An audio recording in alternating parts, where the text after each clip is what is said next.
আগরতলায় বাংলাদেশের সহকারী হাইকমিশনে হামলার ঘটনায় উত্তাল দেশ। সরকারের কড়া প্রতিবাদের পাশাপাশি বিক্ষোভ সমাবেশ করছে বিভিন্ন রাজনৈতিক দল ও সংগঠন। মঙ্গলবার সকাল থেকে বিএনপি ও এর অঙ্গ সংগঠনের নেতাকর্মীরা মিছিল নিয়ে জড়ো হয় নয়াপল্টনে। বেলা 11টায় দলের কেন্দ্রীয় কার্যালয়ের সামনে থেকে শুরু হয় বিক্ষোভ মিছিল। বিএনপির সিনিয়র যুগ্ম মহাসচিব রুহুল কবির রিজভী সহ বিপুল নেতাকর্মী এতে অংশ নেন। ভারতে বাংলাদেশের দুটি কূটনৈতিক মিশনে পরপর হামলাকে পরিকল্পিত ষড়যন্ত্র হিসেবে দেখছেন তারা। বলছেন, কারো আধিপত্য কিংবা আগ্রাসন মেনে নেওয়া হবে না। সার্বভৌমত্বের প্রশ্নে সব দলমত একসাথে কাজ করবে।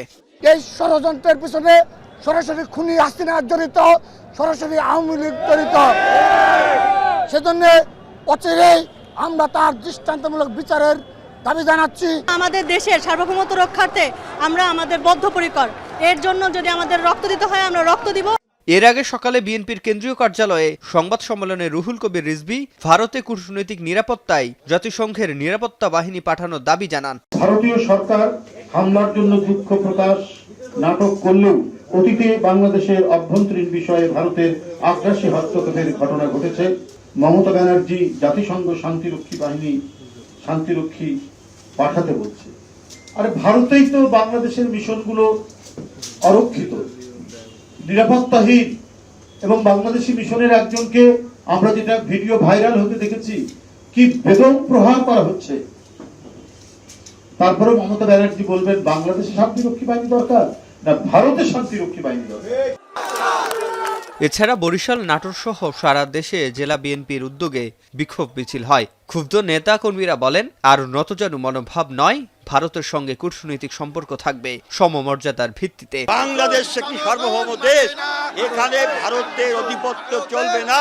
রাষ্ট্রের উপর কোনো হস্তক্ষেপ, নগ্ন হস্তক্ষেপ, এটা আমরা আমাদের দেশের জনগণ মেনে নেয় না। ছাত্র জনতা জানিয়ে দিতে চায়, এদেশের মানুষ সদা জাগ্রত। এখানে কোনো বৈষম্য নেই, এখানে কোনো ভেদাভেদ নেই। ডক্টর ইউনূসের বিরুদ্ধে ভারতের থেকে প্রতিনিয়ত অপপ্রচার চালাচ্ছে। ডক্টর ইউনূস এই করছে, ডক্টর ইউনূস এই করছে, ভারত কি করে? ভারতের সাথে কখনো আমরা আর মাথা নত করে না, চোখে চোখ রেখে আমরা এখন কথা বলা শুরু করে দিব। আমরা নিজের দেশের কোনো আপোষ মানিনি, সেই জায়গাতে অন্য কোনো দেশের আপোষ আমরা কখনোই মানব না। এদিকে এই হামলা পূর্ব পরিকল্পিত বলে বিবৃতি দিয়েছেন বিএনপির মহাসচিব মির্জা ফখরুল ইসলাম আলমগীর। বিবৃতিতে তিনি বলেন, বাংলাদেশের পতাকা নামিয়ে তাতে আগুন দেয়া এবং ভাঙচুর করা ভিয়েনা কনভেনশনের সুস্পষ্ট লঙ্ঘন। এই হামলা ভারতের সাথে বিভেদ ও দূরত্ব তৈরি করবে বলে সামাজিক মাধ্যম এক্সে জানিয়েছেন বিএনপির ভারপ্রাপ্ত চেয়ারম্যান তারেক রহমান। তিনি আরো বলেন, ভারতীয় গণমাধ্যম ও রাজনৈতিক নেতাদের কর্মকাণ্ড বাংলাদেশ বিরোধী মনোভাব উস্কে দিচ্ছে। দলের নেতাকর্মীদের কোনো উস্কানিতে শামিল না হওয়ার আহ্বান জানান তিনি। সিফাত শাহরিয়ার, এখন, ঢাকা। মাঠের অলরাউন্ডার আমি, আর ঘরের allrounder Tylox. Tylox toilet cleaner, clean মানেই টাইলক্স।